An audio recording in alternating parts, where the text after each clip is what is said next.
In today's video, I'm going to teach you how to add a CNAME in Hostinger.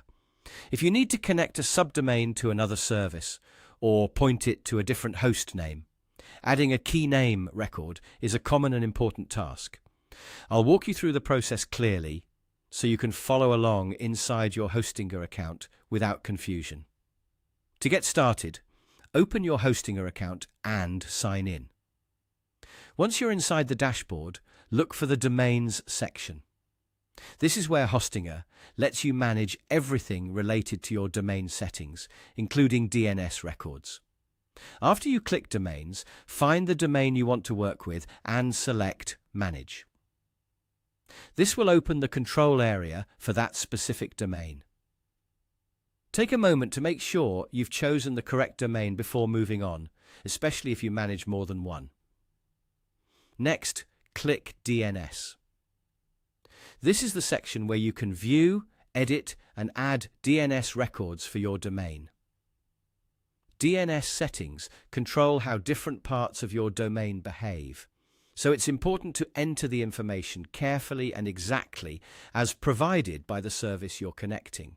Once you're in the DNS area, look for the option to add a new record.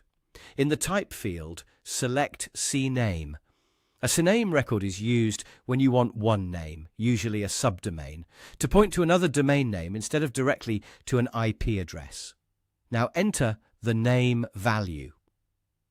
This is typically the subdomain you want to create or update. For example, if you want something like blogyourdomain.com, the name field would usually be just blog. After that, enter the target value. This is the destination host name that your subdomain should point to. Be sure to type it exactly as required, because even a small typo can prevent it from working properly. You'll also need to select the TTL value.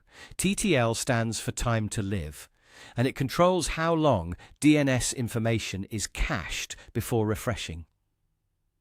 In most cases, the default or recommended setting works just fine, so unless you've been given a specific TTL value, you can usually leave it at a standard option.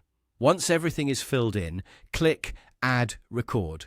After that, your new CNAME record will be saved. Keep in mind that DNS changes may not take effect instantly. Sometimes updates happen quickly, but in other cases, propagation can take a little time. If it doesn't work right away, give it some time and check again later. That's how to add a CNAME in Hostinger.